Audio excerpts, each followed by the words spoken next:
Τέλειο.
Λοιπόν, να καλέσουμε την αγαπητή καθηγήτρια Μαρία Δημάσιο στο βήμα, που μας τιμάει σήμερα με την παρουσία της.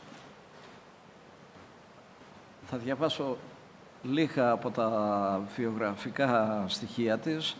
Καταλαβαίνουμε όλοι ότι μια καθηγήτρια, ένας καθηγητής πανεπιστημίου, ότι έχει τόσο πλούσιο βιογραφικό που θέλουμε μία ώρα μόνο να διαβάσουμε το βιογραφικό του. Αλλά εμείς θα περιοριστούμε έτσι σε λίγα. Έχει σπουδάσει παιδαγωγική και διδακτική με έμφαση τη διδασκαλία της γλώσσας και την έρευνα των σχολικών εγχειριδίων. Το ερευνητικό της πεδίο αφορά την ιστορία του γλωσσικού μαθήματος και τα διδακτικά εγχειρίδια της γλωσσικής διδασκαλίας για την ελληνική γλώσσα στον ελλαδικό χώρο αλλά και στην Τουρκία, την έρευνα των σχολικών εγχειριδίων της Ελλάδας και των παραευξηνίων χωρών, τη γλωσσική πολιτική και τη γλωσσική παιδεία στην Ελλάδα, καθώς και τη θεωρία και τη διδακτική της λογοτεχνίας και τις πολιτισμικές σπουδές. Ασχολείται με την διδασκαλία της ελληνικής και των παραευξηνίων γλωσσών. Το ενδιαφέρον της επικεντρώνεται στη μελέτη των ιδιαιτεροτήτων της διδασκαλίας της ελληνικής ως δεύτερη γλώσσα σε μουσουλμάνους ενήλικους της Θράκης και σε αλλοδαπούς και νεοπρόσφυγες μαθητές πρωτοβάθμιας και δευτεροβάθμιας εκπαίδευσης, καθώς και στη διδασκαλία της λογοτεχνίας στο σύγχρονο πολιτισμικό, κοινωνικό, εκπαιδευτικό περιβάλλον κλπ. Υπηρετεί ως καθηγήτρια στο τμήμα ανθρωπιστικών σπουδών, το οποίο μετεξελίχθηκε. Το συνήθισα να το λέω. Το καινούριο τμήμα το συνήθισα. Αλλά έχω και το παλιό μου τμήμα από κάτω. Γλώσσας, φιλολογίας και πολιτισμού παρευξηνίων χωρών. Το θυμάμαι και εγώ, αφού βλέπω εδώ το σκονάκι. Γλώσσας, φιλολογίας και πολιτισμού παρευξηνίων χωρών του Δημοκρατίου Πανεπιστημίου Θράκης.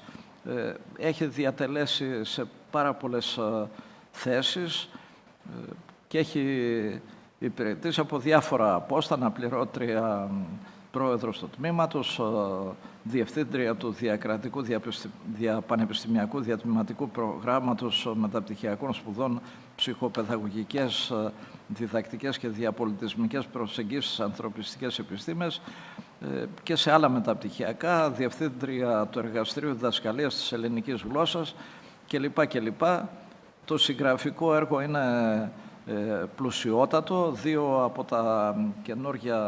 τις καινούργιες ποιητικές συλλογές είναι μόλις ζεστές από το τυπογραφείο και το ένα έχει τίτλο «Terra Incognita, στίχοι αποδόμησης, πράξη 1 και πράξη 2». Ο τίτλος της σημερινής ομιλίας της κυρίας Δημάση είναι «Η διαλογικότητα ως μεταμέγεθος στη θεωρία και την πράξη της διδασκαλίας, εφαρμογές στο μάθημα της λογοτεχνίας». Να πω μόνο ότι η συνεδρία αυτή, η ομιλία της κυρίας Δημάση, μεταδίδεται και ζωντανή στο Facebook. Ωραία. Ο λόγος σε εσάς. Εγώ δεν έχω Facebook, νομίζω κάποια στιγμή θα το κάνω πριν κοιμηθώ, που λέμε και οι θεολόγοι. Μου λέει η μεγάλη μου εγγονή, γιαγιά απαράδεκτη, ούτε Facebook, τι γίνεται τελικά, αλλά κάποια στιγμή πρέπει να το κάνω. Αγαπητέ κύριε Τσιάντο, σας ευχαριστώ πάρα πολύ για τα πολλά και καλά λόγια που είπατε, άρα πρέπει να ομολογήσω ότι όλα αυτά για να προλάβω να τα κάνω είμαι αρκετά μεγάλη, αφιπηρετώ φέτος. Είναι το τελευταίο μου εαρινό εξάμηνο, έτσι το έχω αποθηκευμένο στην επιφάνεια του υπολογιστή μου. Ακαδημαϊκό έτος τάδε, εαρινό εξάμηνο το τελευταίο μου. Φεύγετε πρόωρα. Δηλαδή. Φεύγω πρόωρα, έχετε δίκιο. Περνάω δύσκολη εφηβεία, τι να κάνω. Έχω πει λοιπόν στους φοιτητές μου και στις φοιτήτριές μου ότι με συγκινεί πάρα πολύ που κάθε μάθημα είναι η τελευταία φορά που το διδάσκω. Είναι η φυσιολογική ροή των πραγμάτων. Κάποια στιγμή πρέπει να κάνουμε και κάτι άλλο στη ζωή μας. Δουλεύω 47 χρόνια, εκκινώντας από την πρωτοβάθμια στη μάχημη εκπαίδευση, διευθύντρια των πειραματικών του παιδαγωγικού στο Αριστοτέλειο, σχολική σύμβουλη στη Θεσσαλονίκη και μετά στο Δημοκρίτιο. Πρέπει όμως να σας πω ότι μου αφήνει μία πικρή επίγευση, υπό την έννοια ότι όσο οριμάζουμε, Σέβη μου αγαπημένοι, έχουμε και πράγματα που μπορούμε να εφαρμόσουμε. Οπότε νομίζω ότι κάποια στιγμή και στους συνταξιούχους δεν θα τους αφήνουν να νιώθουν παροπλισμένοι. Όχι βέβαια να διεκδικούν τις θέσεις που έχουν τα ενεργά μέλη ΔΕΠ, αλλά νομίζω ότι κάποιος δεν του κατεβάζει το διακόπτη και σταματάει να σκέφτεται να μπορεί να προσφέρει υπό αυτή την έννοια. Η αγαπητή Σέβη Χατζηφωτίου είναι συνεργάτης μας στο διακρατικό μεταπτυχιακό, που ήταν το πρώτο διακρατικό μεταπτυχιακό του Δημοκρατίου με το Πανεπιστήμιο Σουόρο Λαμπενιγκάς από την Νάπολη. Δόξα τω Θεώ, έτσι έχει πάει πάρα πολύ καλά. Εγώ λοιπόν θα σας μιλήσω σήμερα για την μεταμέθοδο, τη διαλογικότητα ως μεταμέθοδο, μετά τη μέθοδο δηλαδή, με σπαράγματα θεωρίας και πολλά παραδείγματα.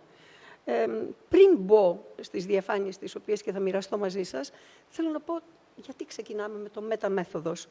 Γιατί η μέθοδος, παρόλο που είναι απαραίτητη, γιατί προσδιορίζει στόχους, δεξιότητες, μαθησιακά αντικείμενα και προσδοκόμενα αποτελέσματα, από ένα σημείο και μετά απέκτησε μια φορμαλιστική σταθερότητα που την έκανε άκαμπτη.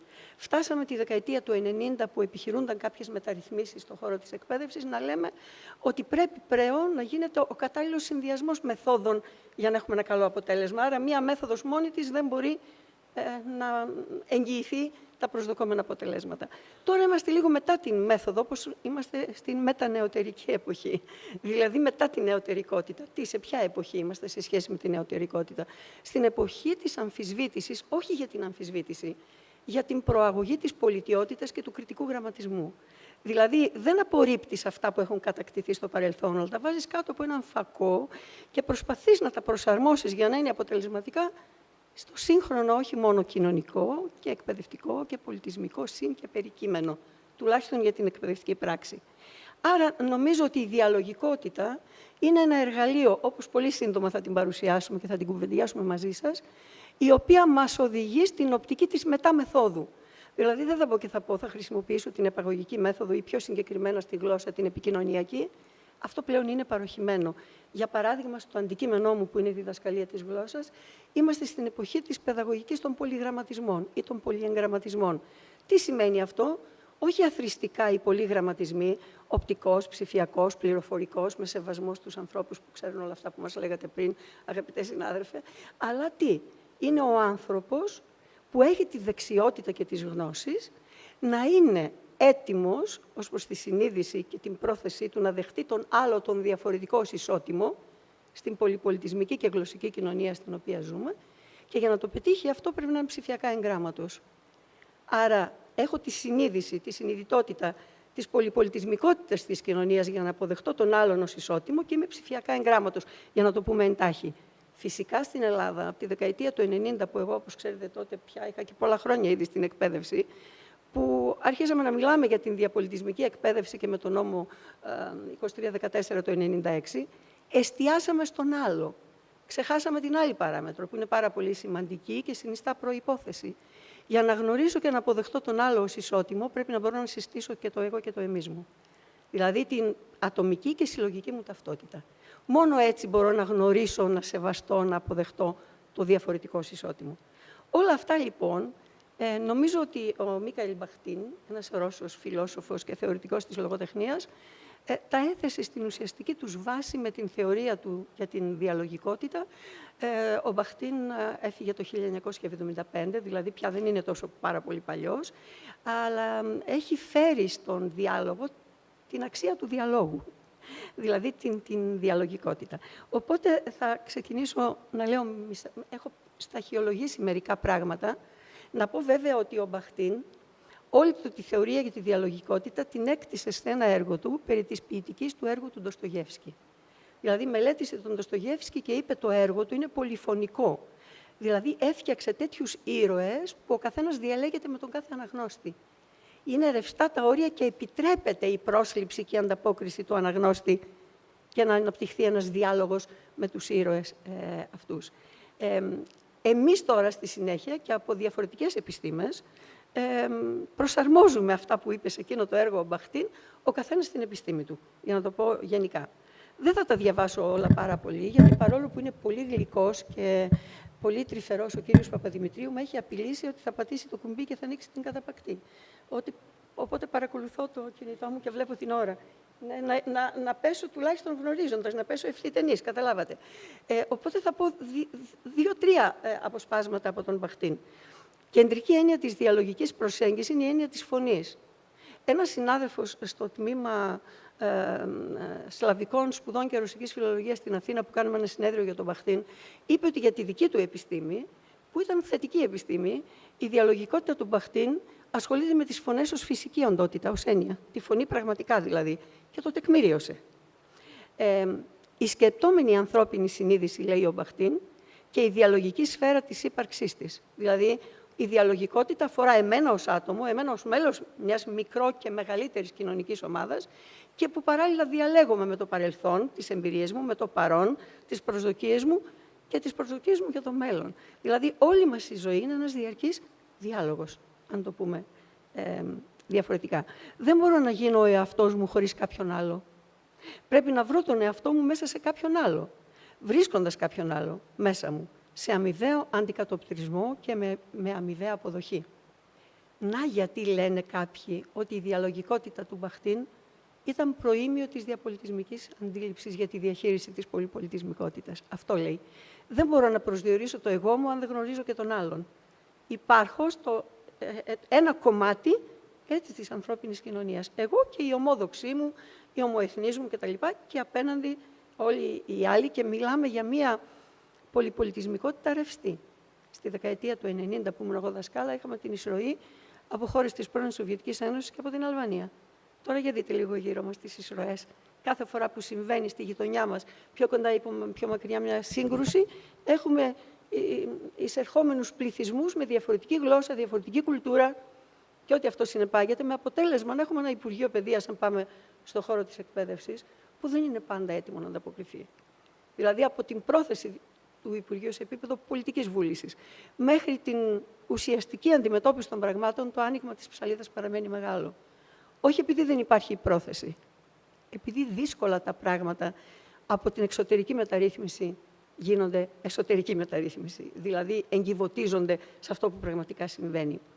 Η λέξη, λέει ο Μπαχτίν, δεν είναι ουδέτερη. Ανήκει αρκετά σε άλλους, το κοινωνικό πλαίσιο. Γίνεται δική μας όταν την ενστερνιζόμαστε, της δίνουμε δική μας πρόθεση, τη φορτίζουμε με δική μας εκφραστικότητα, άρα η γλώσσα είναι πεδίο διαλόγου και σχέσεων. Θα διαβάζω μόνο από τη δεξιά στήλη 2-3 πραγματάκια, γιατί θέλω να προχωρήσω. Μέσω της λέξης ορίζομαι εγώ σε σχέση με τον άλλον και τελικά σε σχέση με την κοινωνία στο σύνολό της. Δεν μπορεί, λέει, να υπάρξει νόημα. Να το πω λίγο αλλιώς. Τι είναι το κείμενο? Η λέξη ως μια γλωσσική μονάδα, το λέξιμο ενός κειμένου. Το κείμενο ετυμολογικά κοίταται, δεν είναι αυθύπαρκτο. Αποκτά οντότητα όταν κάποιος το ξεκλειδώνει. Αυτό είναι πάρα πολύ σημαντικό. Έχω μια διαφάνεια στο τέλος, αλλά θα το πω τώρα. Υπάρχει ένα εξαιρετικό έργο που, αν το βρείτε, διαβάστε το. Είναι το σαν ένα μυθιστόρημα του Ντανιέλ Πενάκα από τις εκδόσεις Καστανιώτης. Ο οποίος λέει τι είναι τελικά το διάβασμα. Η Ανάσταση του Λαζάρου των λέξεων. Να σηκώνεις την πλάκα των λέξεων. Είναι συγκλονιστικό αν το σκεφτείτε. Αυτό μας λέει εδώ.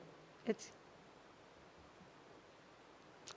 Ένα έργο, ας πάμε σε ένα λογοτεχνικό έργο, ένα έργο βυθίζει τις ρίζες του σε ένα απόμακρο παρελθόν.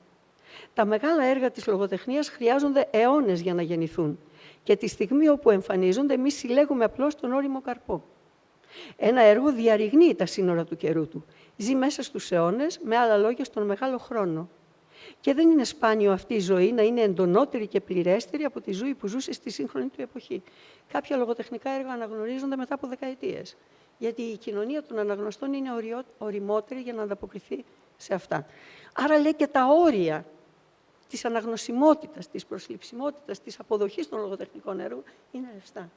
Εξάλλου, και μετά θα προχωρήσω, δεν θα πω άλλα από τον Μπαχτίν, εξάλλου, κάποια έργα δεν γράφτηκαν για να είναι λογοτεχνικά, όπως κάποια απομνημονεύματα ή κάποια ημερολόγια, το ημερολόγιο της Άννας Φρανκ. Η κοινότητα των αναγνωστών τα ανέδειξε ως τέτοια. Κάποια έργα γράφτηκαν κατ' εντολήν ως λογοτεχνικά, στρατευμένη λογοτεχνία. Και όταν το καθεστώς που τα επέβαλε έπαψε να υπάρχει, η κοινωνία τα ξέρασε και τα απέρριψε. Και κάποια άλλα έργα αναγνωρίστηκαν, όπως λέω, μετά από πάρα πολλές δεκαετίες. Θα φέρω ένα παράδειγμα μόνο. Νομίζω το Βυζίνο, τον έχουμε ακούσει, τον έχουμε διαβάσει, τον ξέρουμε όλοι. Ο τρόπος με τον οποίο διδάσκεται στη δευτεροβάθμια, με τη δυσκολία της γλώσσας, δεν προσελκύει το ενδιαφέρον των μαθητών και των μαθητριών, γιατί η δυσκολία της γλώσσας αποτρέπει από την πρόσληψη του έργου. Όμως, την τελευταία δεκαετία έγινε μια προσπάθεια και το έργο του Βυζινού αναδείχτηκε, γιατί κατά την άποψή μου, κείμενο που να μπορεί να αξιοποιηθεί με στόχους διαπολιτισμικής εκπαίδευσης όπως ο Μοσκόβης Σαλίμ δεν υπάρχει άλλο. Άρα, πρέπει να ξέρουμε τι από τη λογοτεχνία διδάσκουμε, σε ποιους το διδάσκουμε και με ποια σκοποδεσία. Να, η διαλογικότητα. Διαλέγουμε στην εκπαίδευση με βάση την ανάγκη να αλλάξει η στοχοθεσία του μαθήματος. Για να αλλάξει η στοχοθεσία του μαθήματος, προφανώς πρέπει να αλλάξει το υλικό με το οποίο διδάσκω. Ο Μπαχτίν εισήγαγε μια σημαντική ορολογία. Μίλησε για την ετερογλωσσία. Λέει, ο ανθρώπινος λόγος και η λογοτεχνία είναι ετερογλωσσικός. Εγώ που σας μιλώ τώρα, σας μιλώ με αυτόν τον τρόπο, εκφράζω αυτές τις ιδέες, έχω διαμορφωμένη αυτή τη στάση ζωής, γιατί τι φέρνω μέσα μου. Τις εμπειρίες από το οικογενειακό μου περιβάλλον, από τη μικροκοινωνία στην οποία γεννήθηκα και μεγάλωσα, από την πορεία μου ως εκπαιδευτικός, από την κουλτούρα την οποία υιοθέτησα και εξέλιξα, από τις συναναστροφές μου και το καθεξής.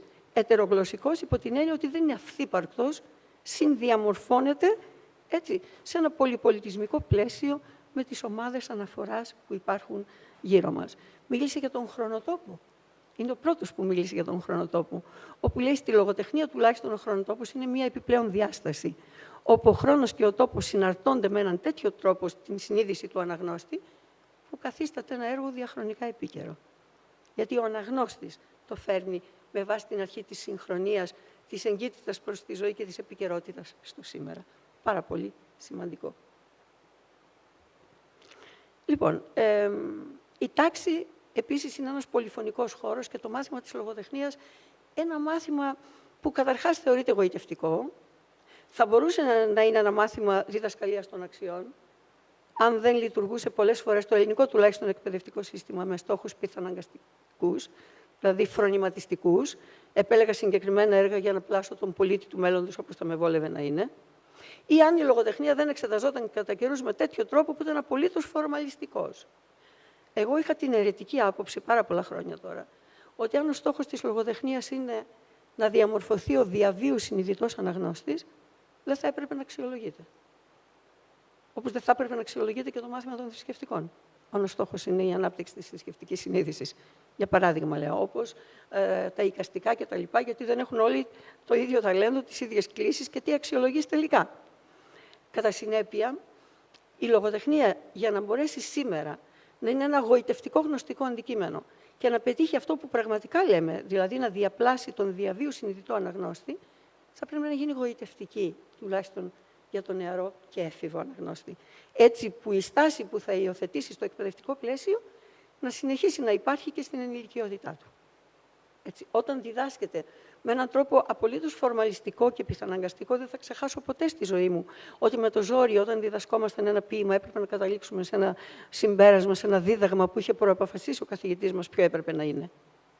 Η διδασκαλία της λογοτεχνίας δεν είναι αυτή. Άρα, ο Μπαχτίν έχει κάνει πάρα πολύ μεγάλη δουλειά και λέμε εδώ, βλέπετε τα λέμε, η τάξη διαμορφώνεται ως χώρος πολυφωνικός. Αυτό είναι το εξώφυλλο του βιβλίου μας για τη λογοτεχνία της πρώτης γυμνασίου, το οποίο εγκρίθηκε, υπογράψαμε το συμφωνητικό μας με το ΙΕΠ την προηγούμενη Παρασκευή. Βλέπετε, μέσα από φεγγερά περάσματα, σε σύμπαν λογοτεχνικό είναι ο τίτλος, το μέσα από φεγγερά περάσματα είναι από το μονόγραμμα του Ελίτη.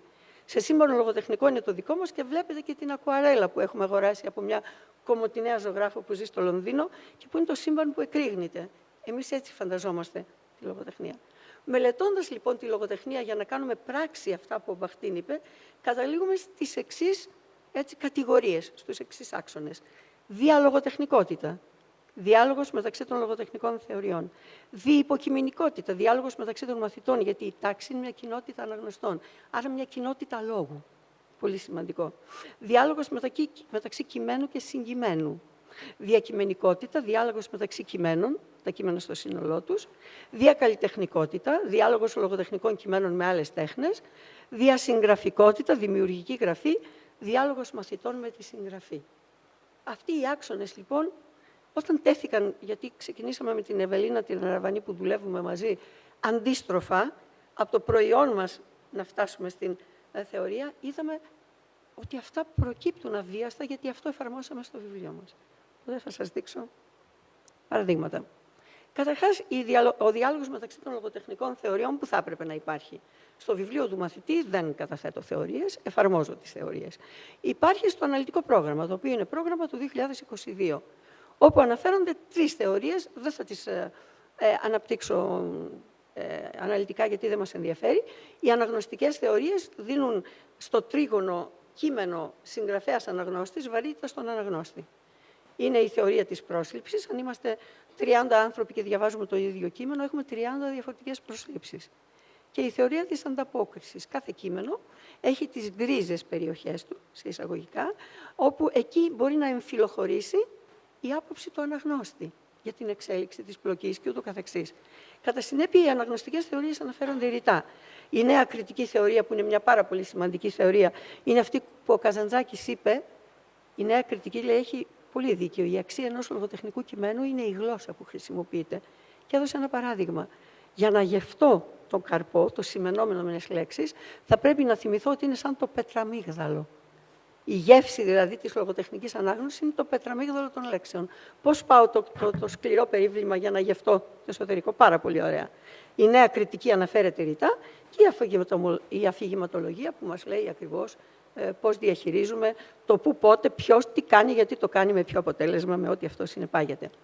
Το πρόγραμμα σπουδών λοιπόν δεν αναφέρει ρητά τη διαλογικότητα πουθενά, δεν την αναφέρει ως θεωρία, αλλά έχει κάποια σημεία τα οποία έχω υπογραμμίσει, θα διαβάσω ενδεικτικά μόνο τα δύο πρώτα για να προχωράω στα επόμενα. Ο λόγος των κειμένων απηχεί, μορφοποιεί, τροποποιεί και ανασυνθέτει την κοινωνική εμπειρία. Η λογοτεχνία αποδίδει δημιουργικά την ιστορική μνήμη στη διυποκειμενική της θεώρηση. Θυμάστε που είπαμε διαυποκειμενικότητα. Ο διάλογος σε μια κοινότητα αναγνωστών, τα πολλά υποκείμενα. Η επαφή με τη λογοτεχνία, η ανάγνωση, συνιστά δημιουργική πράξη, καθώς ισοδυναμεί με μια πολύπλοκη διαδικασία διαλόγου μέσα στο αξιακό πεδίο του κειμένου. Θα ήθελα όλοι και όλες να αναλογιστούμε αν έχουμε συναντήσει στη ζωή μας ένα κείμενο ιδεολογικά ουδέτερο. Ιδεολογικά υπό την ευρύτερη έννοια. Και με την έννοια ότι το κείμενο σήμερα είναι και ένα γραμματόσημο, θεωρείται κείμενο, δηλαδή ένα πολυτροπικό κείμενο, και μόνο το μνημείο ή την προσωπικότητα που έχω επιλέξει για να απεικονίζω είναι μια ιδεολογική επιλογή υπό την ευρύτερη έννοια. Άρα δεν μπορώ να διδάξω λογοτεχνία και να μην διαλέγομαι με το αξιακό της περιεχόμενο. Είναι πάρα πολύ σημαντικό. Άρα πλέον, όταν δημιουργώ ένα κείμενο, ένα βιβλίο λογοτεχνίας, δεν εστιάζω μόνο στα είδη των κειμένων ή στους διάσημους συγγραφείς που θέλω να συμπεριλάβω, αλλά στην θεματολογία, και μπορεί για ένα θέμα να βρω 30 κείμενα, από αυτά τα 30 θα επιλέξω αυτά που θεωρώ ότι μπορούν να συγκινήσουν αποτελεσματικότερα την ομάδα στόχο κατά περίπτωση. Στην περίπτωσή μας είναι τα παιδιά της πρώτης γυμνασίου. Αυτά δεν νομίζω ότι χρειάζεται. Το βιβλίο μας, λοιπόν, έχει εισαγωγικά τα σύμβολά του. Είναι ένα βιβλίο λογοτεχνίας που για πρώτη φορά οι μαθητές θα γράφουν μέσα σε αυτό. Είναι διαφορετικό από τα προηγούμενα. Νομίζω ότι θα αναρτηθεί πάρα πολύ σύντομα. Θα πω δύο λόγια γι' αυτό πριν πάω στα παραδείγματα. Εδώ είναι συζητάμε το σύμβολο, άρα διεπικειμενικότητα. Άρα το έχουμε συμπεριλάβει, είναι στις δραστηριότητές μας. Εδώ ερευνούμε, διάλογος μεταξύ κειμένου και συγκειμένου. Θα το δείτε στο παράδειγμα. Εδώ γράφουμε, διακειμενικότητα. Διάλογος μεταξύ κειμένων, τα κείμενα συνομιλούν. Όταν σε ένα μάθημα λογοτεχνίας οι μαθητές γράφουν, το κείμενό τους είναι προϊόν της συνομιλίας τους με το κείμενο που διδάχτηκε. Έτσι δεν είναι? Άρα έχουμε συνομιλιακούς ρόλους. Διακαλλιτεχνικότητα. Διάλογος λογοτεχνικών κειμένων με άλλες τέχνες. Και διασυγγραφικότητα, διάλογος μαθητών δημιουργών με τη συγγραφή. Θα το δείτε. Αυτά λοιπόν υπάρχουν στο βιβλίο μας. Είναι τα σύμβολα με τα οποία δουλεύουμε και ο μαθητής βλέπει. Είχα σκοπό, θα δείξουμε λίγο το δεύτερο αρχείο. Τι καλό παιδί που είναι. Του έλεγα διάφορα στο διάλειμμα και του λέω, αγόρι μου, κάπως έτσι βγαίνουν τα ανέκδοτα για τις γυραιές κυρίες. Αλλά εντάξει, είναι ευγενής. Δεν θέλω το συνοψίζοντας, το άλλο αρχείο που λέει παραδείγματα, τι λέει? Ευρήματα, τα ευρήματα, εκείνο, αν έχεις την καλοσύνη.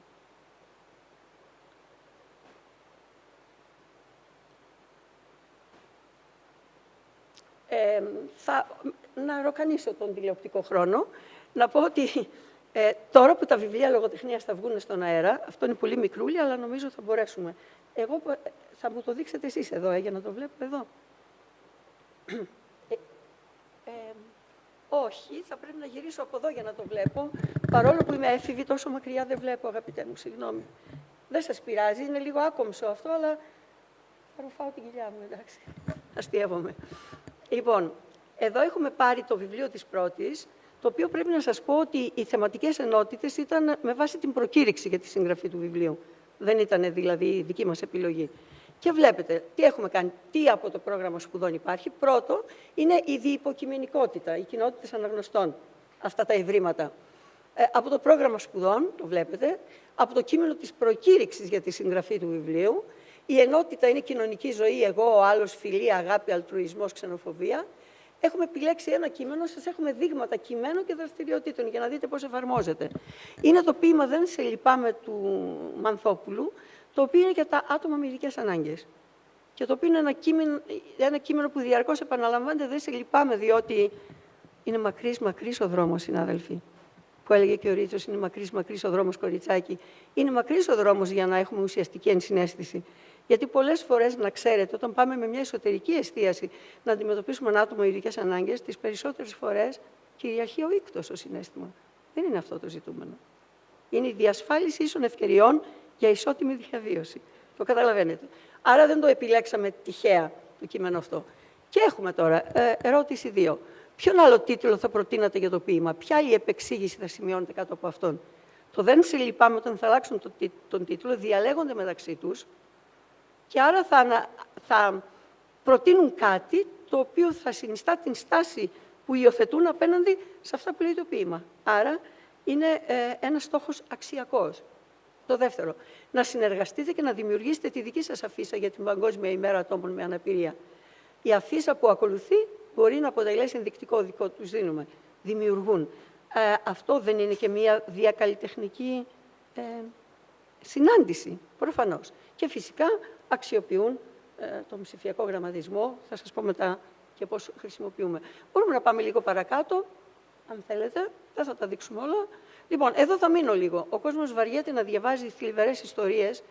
Η Μαρούλα Κλιάφα πρέπει να κοντεύει τα 90 τώρα, είναι πατριώτησά μου από τα Τρίκαλα, η οποία γράφει σπουδαία έργα για τους Τσιγκάνους, με μια οπτική ούτε της αποδοχής των πάντων, ούτε της απόρριψης, ούτε του άκρη του κοινωνικού σχολιασμού. Έτσι. Η Ελπίδα, λοιπόν, είναι ένα κοριτσάκι που ζει στα Τρίκαλα και έχει έναν πατέρα μέθησο και όλα αυτά κτλ. Πάρα πολύ ωραίο κείμενο.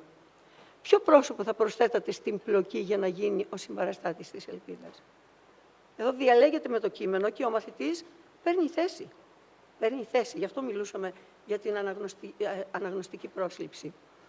Πάμε παρακάτω. Τον Κοστέλο δεν θέλω να τον δούμε τώρα, αν έχεις την καλοσύνη. Τα άδεια θρανία. Ας μείνουμε εδώ.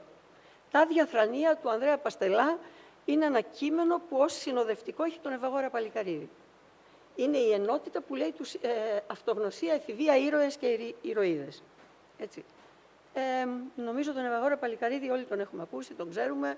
Στα παλαιότερα βιβλία γλώσσας, όταν τα δίδασκα, ο Ευαγόρας Παλικαρίδης ήταν στο βιβλίο της 6ης Δημοτικού.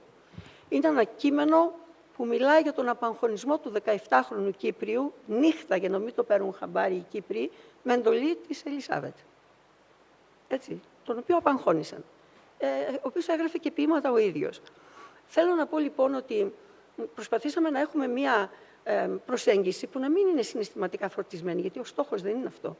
Είναι για να διδασκόμαστε πράγματα για το παρελθόν, για να έχουμε μία ορθοέπεια στην στάση ζωής μας όταν σχεδιάζουμε το μέλλον. Έτσι, είναι πάρα πολύ σημαντικό αυτό.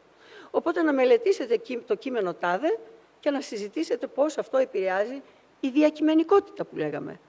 Άρα δεν έχουμε μόνο λογοτεχνικά κείμενα, έχουμε και κείμενα πηγές και φυσικά υπάρχει έντονη παρουσία ψηφιακού υλικού και προχωράμε παρακάτω, τα άδεια θρανία.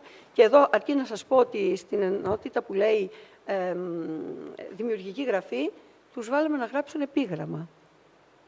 Τους δώσαμε ένα επίγραμμα της αρχαίας Ελλάδας, τους δώσαμε τις οδηγίες και η δημιουργική γραφή τους ήταν επίγραμμα για όλους τους νέους που τα θρανία τους είναι άδεια στην τάξη. Είναι πολύ συγκινητικό ποίημα, πάρα πολύ ωραίο.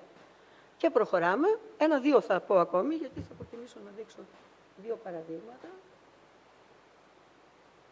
Δεν ρωτάω, βλέπετε. Εντάξει, έχω 10 λεπτά που μου δώσατε. Είμαι πολύ γρήγορα. Δεν μπορώ να τα πω πιο γρήγορα, στραμπούληξα τη γλώσσα μου. Τόσο θα πάμε. Πάμε λοιπόν. Να μείνουμε λίγο στον Μικρό Σουκρί. Δεν ξέρω. Ο Μικρός Σουκρί ήταν ένα απόσπασμα από το διήγημα του Μενέλαου Λουντέμι «Συνεφιάζει», το οποίο υπήρχε στα παλαιότερα βιβλία λογοτεχνίας. Μετά το αφήσανε να ξεκουραστεί. Εμείς το επαναφέραμε.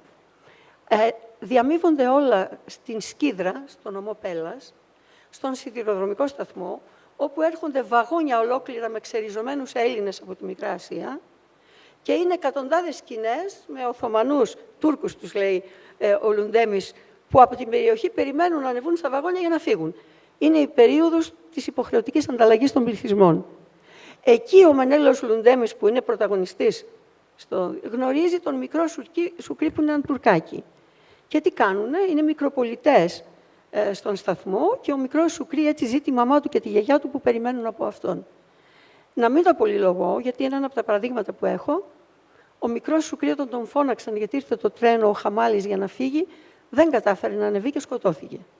Είναι ένα συγκλονιστικό κείμενο.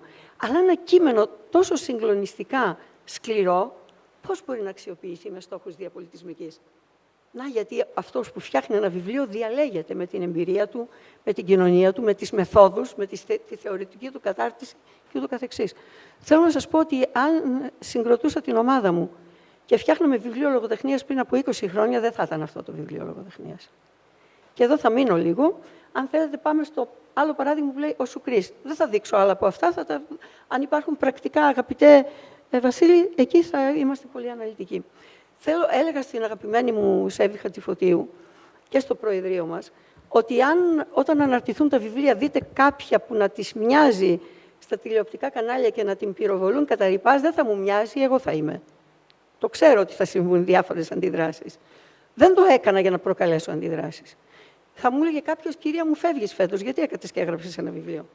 Γιατί είχα άποψη για τη λογοτεχνία όλα αυτά τα χρόνια. Οπότε τώρα που μου δόθηκε η ευκαιρία, αν δεν άρθρων την άποψή μου, θα επέλεγα την εύκολη λύση. Να κάνω κριτική, επί παντός επιστητού. Έτσι. Είναι λοιπόν ένα βιβλίο, στο οποίο το ποσοστό της ξένης λογοτεχνίας που το αναλογεί με βάση την προκήρυξη, δεν αληθορίζει προς την αμερικάνικη και την αγγλική λογοτεχνία. Αφορά τις πολυπληθείς μαθητικές ομάδες στην Ελλάδα, που είναι μη γηγενείς Έλληνες μαθητές. Άρα έχουμε τουρκική λογοτεχνία, έχουμε αλβανική λογοτεχνία, έχουμε εβραϊκή λογοτεχνία, ουκρανική, παλαιστινιακή, κουρδική και πάει λέγοντας. Με βάση ποια οπτική?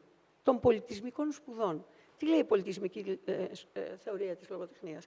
Ότι πρέπει να διδάσκω τη λογοτεχνία όχι μένοντας εγκλωβισμένος στον εθνικό λογοτεχνικό κανόνα και από τον εθνικό λογοτεχνικό κανόνα, αλλά στα πρώτα βήματα της αναγνωστικής πορείας των μαθητών και των μαθητριών, είναι καλό να ξεκινώ από να συγκινηθούν, να αγαπήσουν, να εξοικειωθούν με τη λογοτεχνικότητα για να μπορούν να τα επιλέγουν στη συνέχεια. Άρα επιλέξαμε, δηλαδή, με συγχωρείτε, η δεύτερη πολυπληθέστερη μαθητική ομάδα στην Ελλάδα είναι οι μαθητές αλβανικής καταγωγής, ναι ή όχι? Στην πατρίδα μου, στα Τρίκαλα, στα ορεινά χωριά, είναι μονοπολιτισμικά τα σχολεία όσα λειτουργούν, έχουν μόνο Αλβανούς μαθητές. Γιατί οι ντόπιοι έχουν φύγει, οι συμπατριώτες μου. Αυτό το παιδί κάποια στιγμή δεν πρέπει να έχει την ευκαιρία οι συμμαθητές του και αυτό να διαβάσουν από μια καλή μετάφραση ένα κείμενο της λογοτεχνικής κουλτούρας της χώρας προέλευσής του? Υπό αυτή την έννοια, έτσι, να το ξέρετε. Και φυσικά με πάρα πολύ σοβαρές επιλογές. Αυτό λοιπόν είναι ο Σουκρί, προχωράμε. Προχωράμε, για να δείξω κάτι που θέλω. Εδώ τον Σουκρί, λοιπόν, τον φτιάξαμε με AI, αγαπητέ συνάδελφε, προηγούμενη ομιλητή. Γιατί το 1946 που βγήκε πρώτη φορά το μυθιστόρημα Συννεφιάζει δεν υπήρχε εικονογράφηση. Άρα του δώσαμε τα επίθετα με τα οποία στο κείμενο, το Cray-Ion χρησιμοποιούσαμε στο αρχικό εργαλείο, του δώσαμε τα επίθετα που χρησιμοποιεί ο συγγραφέας στο κείμενο και μας δημιούργησε το οποίο απολύτως απεικονίζει αυτό που θέλαμε. Και θέλω να διαβάσω την τελευταία παράγραφο, μόνο εδώ στο κείμενο, λίγο πιο κάτω. Εδώ. Σε περικαλώ, παππουθέ, αν δεις να τριγυρνάει όξω από το παλάτι σου ένα μαυριδερό τουρκάκι, είναι ο φίλος μου Σουκρής. Πάρ' το μέσα. Σε περικαλώ και να το συγχωρέσεις που έχει λίγο άσχημα χείλια και μην το κακοκαρδίζεις γι' αυτό. Σε περικαλάει ένας φτωχός μικροπουλητής του σταθμού που δρόσιζε τον κόσμο. Αν ήσουν καμιά φορά περαστικός από εκεί, θα τον θυμάσαι. Ήταν ένα κουτσό αγόρι. Σε ευχαριστώ. Είναι πάρα πολύ συγκινητικό. Και πάμε να δούμε λίγο τι έχουμε κάνει στη διδακτική προσέγγιση για να δείτε πώς εφαρμόσαμε τα προηγούμενα. Εντάχει. Δίνουμε τις δύσκολες λέξεις και με τα links τα οποία μπορεί να βρουν το ερμήνευμα, γιατί θέλουμε τον μαθητή ενεργό. Θέλω να σας πω, στο QR code είναι περισσότερα στοιχεία για τον Μενέλο Λουντέμι, γιατί στην προκήρυξη απαγορευόταν να υπάρχουν στο βιβλίο βιογραφικά, οπότε τα δίνουμε μέσω QR code, έτσι, αυτό είναι εκεί. Και εδώ απαγορευόταν να δίνουμε και πληροφορίες για το έργο, οπότε σκέφτηκα, γιατί ο παλιός είναι αλλιώς, όπως καταλαβαίνετε, προχωράμε λίγο, αν μπορείτε, ένα λεπτάκι, και κάναμε τη φατσούλα του περίεργου μαθητή, του περίεργου μαθητή που είναι για το έργο ουσιαστικά. Οπότε δεν μπόρεσαν να μας απορρίπτουν. Κάναμε ένα λογοπαίγνιο, όπως καταλάβατε. Και δίνουμε κάποιες πληροφορίες για το έργο, αυτές που μας ενδιαφέρουν. Εδώ φεύγουμε γιατί είναι ο διάλογος με το κείμενο. Προχωράμε. Άλλο θέλω. Βλέπετε, ερευνώ. Δεν πρόλαβα να το δω αυτό. Λίγο παραπάνω, αν μπορείτε. Εδώ. Να αναζητήσετε στο διαδίκτυο πληροφορίες για τις εκδόσεις του μυθιστορήματος από το 1946 μέχρι σήμερα. Άρα διάλογος με την τεχνολογία, με την ιστορία του έργου και πάει λέγοντας. Να δημιουργήσετε ψηφιακό άλμπουμ με τα εξώφυλλα και στοιχεία της διαδρομής του έργου. Μπορείτε να αξιοποιήσετε, τους δίνουμε το λογισμικό. Χρησιμοποιούμε 26 λογισμικά. Εδώ πρέπει να σας πω, αν δεν το έχετε ακούσει, ότι όταν το βιβλίο είναι 240 σελίδες, υποχρεωτικά υπάρχουν 120 ψηφιακά μαθησιακά αντικείμενα. Εμείς, επειδή θέλαμε, δεν ξέραμε αν ο μαθητής θα έμπαινε στον κόπο να ψάξει κάτι τέτοιο, έχουμε και το βιβλίο γεμάτο με διάφορες πηγές. Προχωράμε. Βλέπετε, εδώ είναι το δημιουργό. Πολύ σύντομα. Γιατί κατά την άποψή σας το μυθιστόρημα εκδίδεται επί τόσες δεκαετίες? Διυποκειμενικότητα, κριτικός γραμματισμός, κριτική σκέψη, έτσι. Και εδώ, αυτό το προχωράμε γιατί είναι να συμπληρώσουν μία παράγραφο, είναι γλωσσικής υφής άσκηση. Εδώ έχουμε φτιάξει ένα βαγόνι με το AI γιατί δεν βρίσκαμε ένα που να μας βόλευε και λέμε να το γεμίσουν με λέξεις συμπαράστασης για τους ήρωες του κειμένου, που μπορεί να ήταν ή αυτοί που ερχόντουσαν από τη Μικρά Ασία, ή αυτοί που αναγκάζονταν να εκπατριστούν από την Ελλάδα. Προσέξτε λίγο, δεν τους διαχωρίζουμε. Πάμε παρακάτω. Και εδώ έχουμε παράλληλο κείμενο, το κείμενο «Θάνατος και αποχωρισμός» του Γκιόρελε, του Φατίχ Χιρτορούν, ενός Τούρκου 35 χρονών, αγγλικής φιλολογίας καθηγητικής σπουδής στην Κωνσταντινούπολη και κατάγεται από τον Γκιόρελε, μια πόλη μεταξύ Τραπεζούντας και Σαμψούντας. Και αυτά που περιγράφει, του τα αφηγήθηκε η γιαγιά του που είχε ρωμιές φίλες. Εδώ λοιπόν έχω ως παράλληλο κείμενο αυτό, το οποίο τι περιγράφει? Τον ξεριζωμό των Ελλήνων από την περιοχή του Πόντου με την υποχρεωτική ανταλλαγή των πληθυσμών. Εδώ έχω τον Τούρκο συγγραφέα. Για προχωράμε λίγο. Και εδώ έχουμε ένα πραγματικό καράβι, φωτογραφία από αυτά που έπαιρναν τους Έλληνες από το λιμάνι της Μύρνης και λέμε να γεμίσουν το καράβι με λέξεις συμπαράστασης για τους ανθρώπους που έφευγαν από εκεί. Δηλαδή, είναι ουσιαστικά πολυγραμματισμική άσκηση, δεν είναι διακοσμητικές εικόνες, για να δώσουμε την ευκαιρία να διατυπώσουν οι λέξεις συμπαράστασης τι είναι ουσιαστικά. Το σύστημα αξιών που θέλουμε να υιοθετήσουν. Και αυτό είναι πολύ σημαντικό. Και κλείνει, νομίζω ολοκληρώνει, με δημιουργική γραφή να γράψετε τη δική σας προσευχή για τον Σουκρί και για κάθε παιδί που τη χρειάζεται στον κόσμο σήμερα. Δεν λέμε αν είναι χριστιανός, αν είναι μουσουλμάνος, αν είναι οτιδήποτε άλλο. Η προσευχή είναι ένα ιδιαίτερο κειμενικό είδος. Όπως καταλαβαίνετε, είναι μια θεώρηση του μαθήματος της λογοτεχνίας, στην οποία ο φιλόλογος ή φιλόλογος δεν έχει να ψάξει κάτι. Και φυσικά δεν είναι υποχρεωμένος να κάνει όλα αυτά. Θέλω ένα λεπτό για να σας διαβάσω μόνο το ποίημα το τελευταίο, δεν θα διαβάσω την προσέγγιση, γιατί όταν θα το ανεβάσει το Υπουργείο, σας παρακαλώ κατεβάστε το, αξίζει τον κόπο. Φωτογραφία μου δεν έχει, οπότε είναι ένα επιπλέον κίνητρο. Το δεύτερο παράδειγμα είναι ένα ποίημα με τίτλο «Μετουσίωση». Θέλω να δείτε λίγο τους συγγραφείς, για να καταλάβετε λίγο τη φιλοσοφία του βιβλίου, τι για μένα είναι πολύ σημαντική.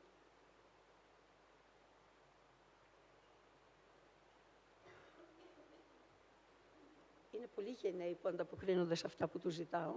Λοιπόν, θα το μεγαλώσετε λίγο, αυτό είναι το τελευταίο. Να διαβάσω μόνο αυτό. Κοιτάξτε λίγο. Είναι ποιητική συλλογή. Λίγο παραπάνω για να... Λίγο πιο πάνω, γιατί δεν βλέπω το... Πιο πάνω. Ωραία, ευχαριστώ πάρα πολύ. Έγκλειστες συναντήσεις, ποιητική συλλογή, με ποίηματα ανήλικων κρατούμενων στις δικαστικές φυλακές των Διαβατών Θεσσαλονίκης. Θέλω όμως να δείτε γιατί το διαλέξαμε το ποίημα. Γιατί και η μεταστροφή και η μετάνοια είναι κοινωνικός στόχος και πολιτισμικός στόχος. Ποθώ η ψυχή μου να είναι άσπρο, κάτασπρο βουνό, να έχει το λευκό της καθαρότητας, το παρθένο της αγνότητας. Ποθώ τη σκληρότητα του βράχου στα δύσκολα, να λιώνω σαν το χιόνι, να γίνομαι απαλός, μαλακός, σαν το χώμα στον πόνο του άλλου, βουνό. Δεν είναι εξαιρετικό ποίημα? Αν δεν ακολουθούσαμε την πολιτισμική θεωρία που λέει διδάσκω και λόγω γυναικών, τη γυναικεία ποίηση, που δεν είναι τόσο αυτονόητο, και λόγω μεταναστών, και λόγω προσφύγων, και λόγω μειονοτικών. Έτσι. Δηλαδή, όχι μόνο τον εθνικό λογοτεχνικό κανόνα, αν και η πλειονότητα των κειμένων είναι Ηλίτης, Βρετάκος, Λουντέμις, είναι του εθνικού λογοτεχνικού κανόνα. Αλλά έχουμε σε τέτοιο ποσοστό κείμενα σύγχρονων, για να μπορέσουμε πραγματικά να συγκινήσουμε το σύνολο της μαθητικής κοινότητας. Εγώ νιώθω βαθιά συγκινημένη για αυτό το βιβλίο. Είναι μάλλον ο επίλογος της ενεργού δράσης μου. Είμαι πάρα πολύ περήφανη γι' αυτό, κυρίως γιατί πάλι από τον Ντανιέλ Πενάκ, με αυτό κλείνω, αλλά δεν θέλω να ξαναγυρίσουμε στην πρώτη παρουσίαση, έλεγε ότι υπάρχουν 3 ρήματα που δεν μπορεί και δεν πρέπει να έχουν προστακτική. Είναι το ρήμα «σ' αγαπώ», γιατί πολύ βολεύει να λες «αγάπησέ με» και να σ' αγαπάνω, αλλά πρέπει να ανταποκρίνεσαι κιόλας. Το «σ' αγαπώ», το ονειρεύομαι και το διαβάζω. Το διαβάζω δηλαδή, πιθαναγκαστικά δεν έχει αποτέλεσμα. Οπότε θέλαμε να κάνουμε ένα βιβλίο γοητευτικό. Φυσικά έχουμε κάνει και το βιβλίο της Δευτέρας τάξης. Αλλά δεν κάναμε διορθώσεις, γιατί δεν ξέρουμε τους αξιολογητές, δεν υπήρξε διυποκειμενικότητα, δεν είχαμε το δικαίωμα του διαλόγου. Εκείνοι ξέραν τους συγγραφείς, εμείς δεν ξέρουμε τους αξιολογητές.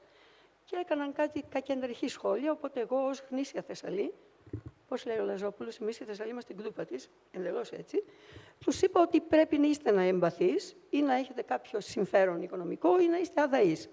Σε κάθε περίπτωση θέτετε να αμφιβόλω τη διαδικασία αντικειμενικής αξιολόγησης των εγχειριδίων.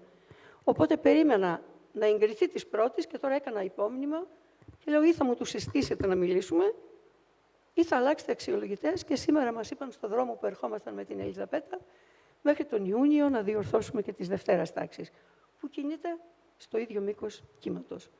Άρα η διαλογικότητα είναι μια στάση ζωής.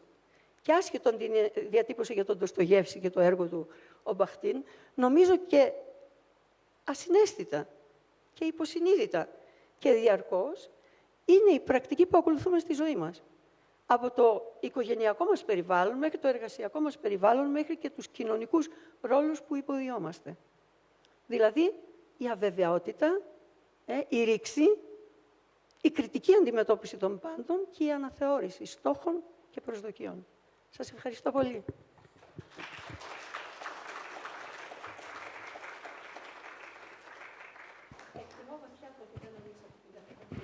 Όχι, όχι, μην ανησυχείτε. Ευχαριστούμε πάρα πολύ και θα δώσω αμέσως το λόγο σε οποιονδήποτε θα ήθελε να τον πάρει, είτε να σχολιάσει, είτε να θέσει κάποια ερωτήματα, να κάνει κάποιες ερωτήσεις. Βιαστείτε, γιατί θα πάρω εγώ. Ναι, ο κύριος συνάδελφος από εκεί. Ναι. Έχουμε μικρόφωνο.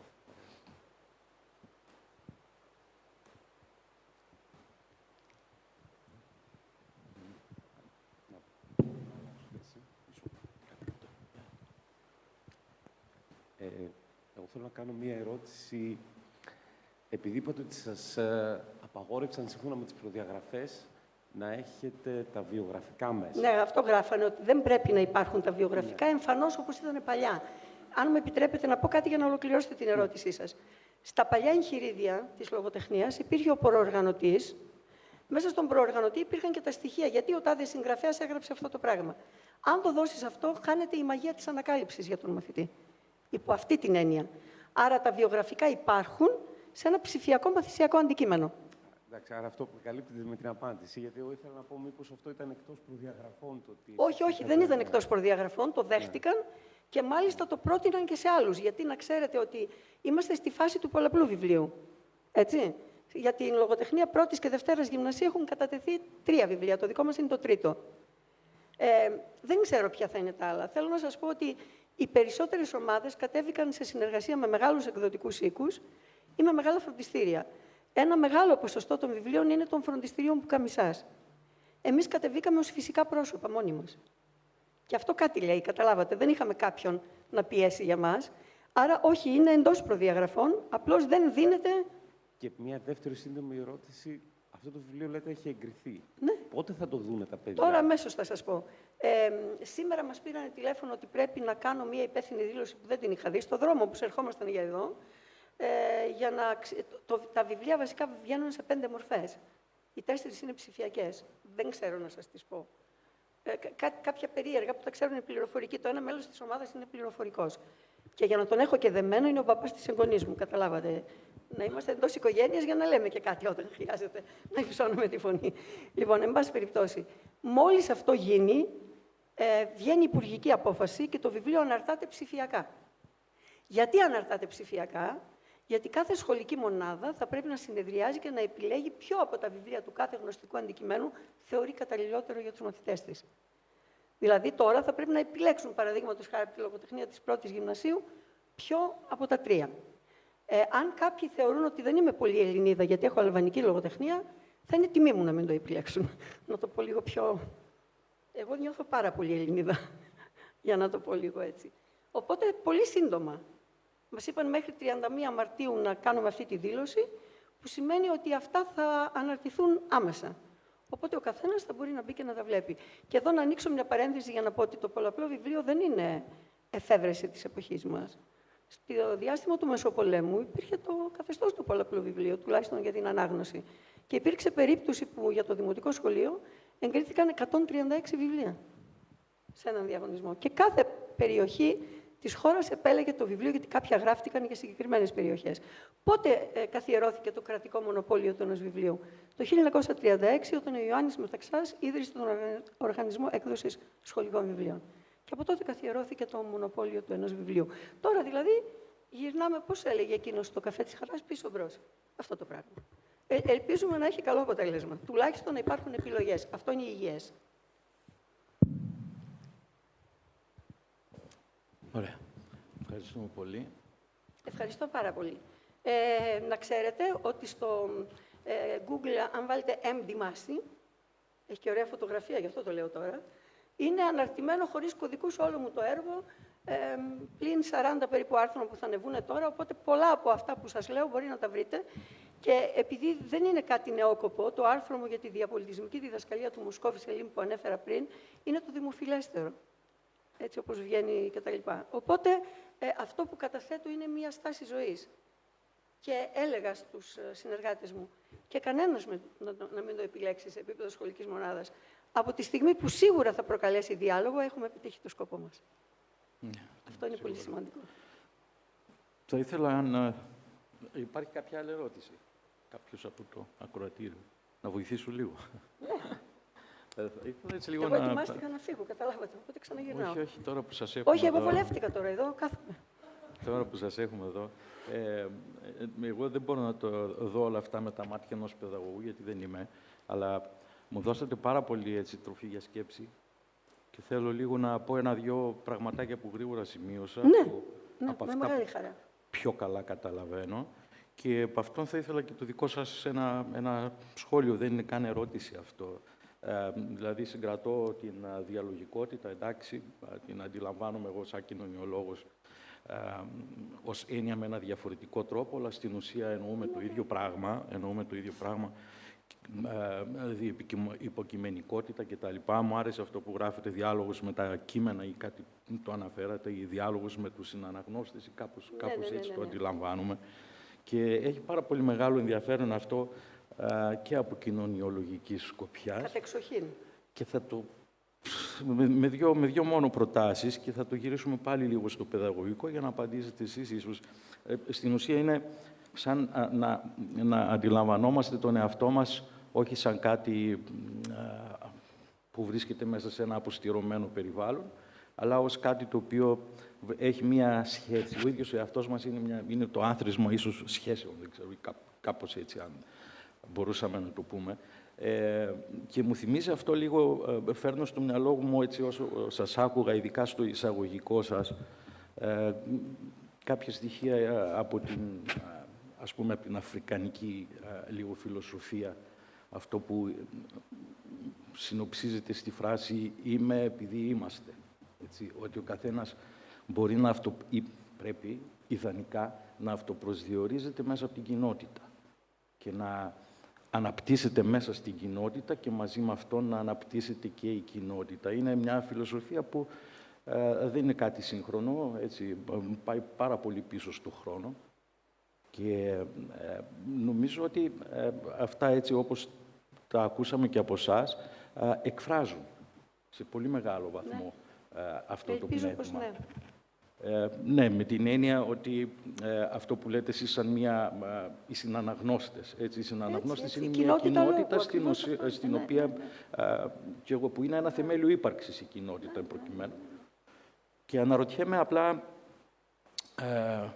ναι, αντιλαμβάνουμε ότι ο στόχος θα ήταν ιδανικά και πάλι να αντιληφθούμε τον εαυτό μας σαν ένα κομμάτι του άλλου ή κάπως έτσι. Ή ένα κομμάτι, μπορεί να είμαι απέναντι, να μην είναι κομμάτι του, αλλά είμαστε μέρη του ίδιου παζλ της κοινωνίας. Ναι, άρα πάλι σε ένα κομμάτι πηγαίνουμε και η ουσία της ύπαρξής μας είναι αυτή. Έτσι, αυτό πρεσβεύει λίγο πολύ αυτό που είπατε. Και έχει πραγματικά πολύ μεγάλο ενδιαφέρον, γιατί έτσι όπως περιγράφεται και το δικό σας κόνσεπτ και τη δική σας πρόταση, στην ουσία απαντάτε σε ένα ερώτημα που πάντα έχω και έχει να κάνει με το πώς διδάσκω αξίες. Λέμε για τη σημασία των αξιών. Το θέμα είναι πώς τις διδάσκω αυτές τις ομάδες τις αξίες και νομίζω ότι μας το περιγράψει. Δώσαμε πολύ μεγάλη βαρύτητα σε αυτό. Ναι, γιατί δεν είναι απλώς να λέω τι είναι καλό, τι είναι κακό, αλλά θα πρέπει με κάποιο τρόπο να το διδάξω πραγματικά, και διδάσκω σημαίνει ότι πετυχαίνω να το εμπεδώσει ο άλλος, να το εσωτερικεύσει. Είναι άλλο να το γνωρίζει και άλλο να το εσωτερικεύσει. Και εσείς προφανώς στοχεύετε, έτσι το αντιλαμβάνομαι, σε αυτήν την εσωτερήκευση. Η απορία μου, δεν είναι καν ερώτηση, είναι σε ποιο βαθμό το εκπαιδευτικό μας σύστημα Δεν το τα ξέρω. κάνει όλα αυτά. Γι' αυτό είπα ότι μάλλον θα δείτε να με βρίζουν. Αλλά όχι μόνο το δικό μας, αναρωτιέμαι αν αυτό, και σε ναι. διεθνές επίπεδο υπάρχουν παραδείγματα που θα μπορούσαμε να πούμε ότι βρίσκονται πάρα πολύ κοντά σε αυτό που μας περιγράφεται. Αμφιβάλλω, για να πω την αλήθεια. Αλλιώς θα ήταν και ο κόσμος μας κάπως διαφορετικός. Τουλάχιστον για τα σχολικά εγχειρίδια των γύρω μας βαλκανικών χωρών που μελετώ πολλές δεκαετίες, δεν υπάρχει κανένα τέτοιο παράδειγμα. Ήμασταν πάντα πρωτοπόροι, γιατί πρώτοι για κατεξοχήν εφαρμόσαμε τη φιλοσοφία του αποχρωματισμού των σχολικών εγχειριδίων. Το οποίο ήταν μια μεγάλη κουβέντα που ακόμη δεν έχει καταλήξει κάπου. Πάντως αυτό που περιγράφεται είναι μια ρετσέτα. Πολίτες εν κινήσει. Δηλαδή, εσείς επειδή είστε κοινωνιολόγος, τι είπε ο Κάρολος Φουέντε? Ποια ταυτότητα είναι η σταθερή? Είναι νεκρή ταυτότητα. Άρα, από τη στιγμή που είμαι εν κινήσει διαβίου, έτσι, αναδιαμορφώνω τις τάσεις μου και οι αξίες ασφαλώς διδάσκονται. Αρκεί θα πρέπει να υπάρχει μια ισορροπία. Δηλαδή, όταν έχω τον Χουσέιν Ερντέμ, τον Κούρδο που μιλάει, έχω μετά και τον Ευαγόρα Παλικαρίδη που μιλάει για την Ελλάδα. Δηλαδή πρέπει να υπάρχει, έχω τον Έλαδο, το Ελληνάκι που έφυγε από το Σοχούμι. Δηλαδή θέλω να πω, δεν είναι ο στόχος να αναγνωρίσω μόνο τον άλλον ή να προσδιοριστώ με βάση τον άλλον, είναι να συστηθώ, να τον γνωρίσω και να αναπτύξω τη διαπολιτισμική του συνείδηση. Την αυτογνωσία και αυτό είναι πάρα πολύ σημαντικό. Δεν νομίζω ότι ακόμη το έχουμε πετύχει, γιατί σε μικρό ή μεγάλο βαθμό διαδικασίες επιπολιτισμού είναι γύρω μας, διαρκώς. Αυτό είναι δεδομένο. Και ευαισθητοποίηση, γιατί μιλάμε για αξίες, δεν έχει να κάνει με το αναφέρατε και πολύ σωστά, ότι ο στόχος δεν είναι να κάνω τον άλλον να δείξει ήκτο ή να συμπαθήσει απλώς. Ακριβώς. Πρέπει να το αισθανθεί. Και για να το αισθανθεί πρέπει να καλλιεργηθεί πολύ βαθιά. Έτσι. Εκεί αναρωτιέμαι πώς και... Ναι. Οκ, αυτό. Ευχαριστούμε. Κάτι άλλο. Κάποιος. Τώρα θα φύγω... παρακαλώ.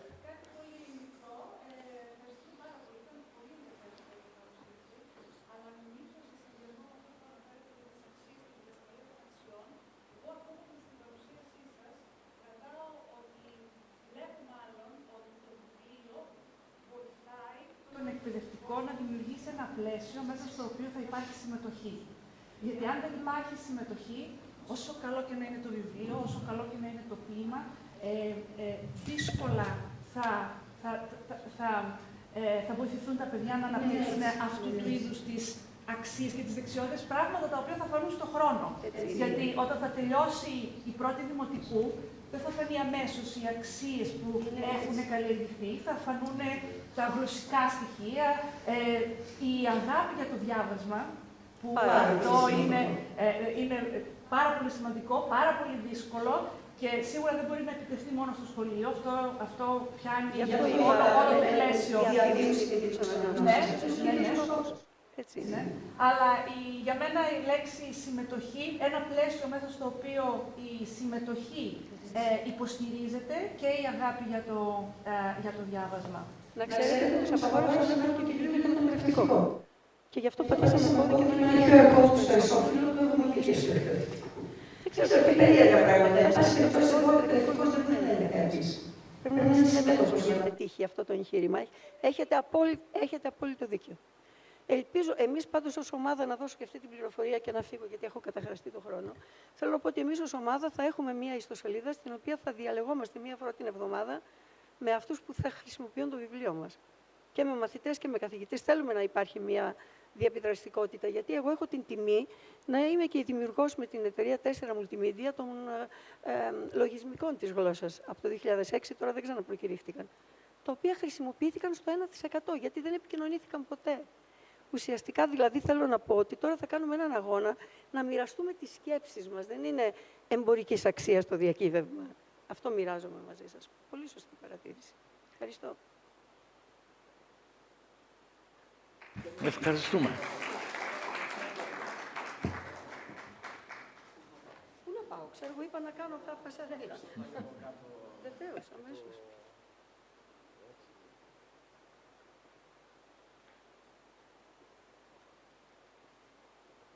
Συγκινούμε τώρα. Πάρα πολύ. Wow. Να δούμε λίγο πιο μπροστά. Ναι, ναι, βεβαίως. Βλεπόμαστε. Βεβαίως. Αυτό δεν μου έρχεται να πει. Αυτό δεν μου έρχεται. Συγκινούμε τώρα πάρα πολύ. Συνηθίζουμε να δίνουμε και μία πλακέτες ανάμεσα. Εγώ νόμιζα είμαι η μοναδική και η πρώτη. Έπαθα το εκλάβω έτσι, αστείευομαι. Αλλά να βάλω τα γυαλιά και να διαβάσω λίγο τι λέει την ελληνική και αναμνηστική πλακέτα. Λέει, έχει τα λογότυπα του Δημοκρατίου Πανεπιστημίου, το μεταπτυχιακό μας και πιο μεταπτυχιακό είμαστε.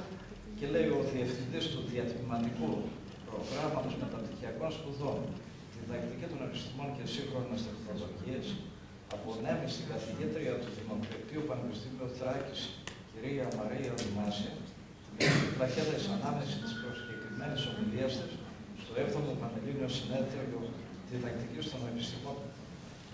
Μαρώ και αυτό. Και δεν μπορώ να αναπνεύσω. Θέλετε να το κρατήσω αυτό το Θα το κρατήσω λίγο σωστά. Αλλά αυτό είναι ταιριάζει και το χρώμα, αν θέλετε. Μπορώ.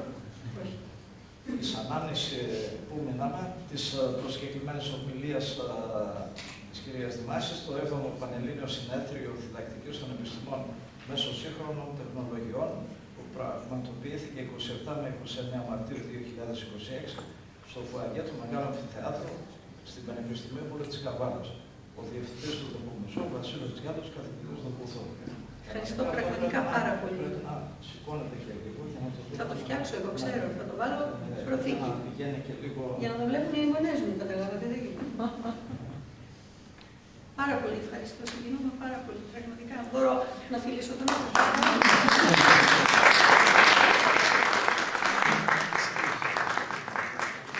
Πάρα πολύ. Ευχαριστώ από καρδιάς. Τώρα πάρτε και το φαρέλιο. Αναπνεύσω. Ευχαριστώ πάρα πολύ. Ευχαριστώ πάρα πολύ. Από την πρώτη φορά που μίλησα από το Αργυρόκαστρο, να θυμάσαι. Έχω μόνο τα καλύτερα. Σας ευχαριστώ πάρα πολύ.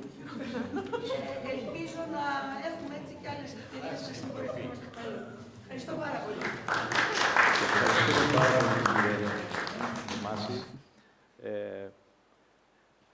Ωραία, πριν συνεχίσουμε με τις επόμενες ομιλίες, παρουσιάσεις, θα κάνουμε ένα σύντομο διάλειμμα για ένα καφέ ή, εν πάση περιπτώσει, οτιδήποτε και επανερχόμαστε σε 10 λεπτά, κύριε Διευθυντά. Ναι, ναι. Εντάξει.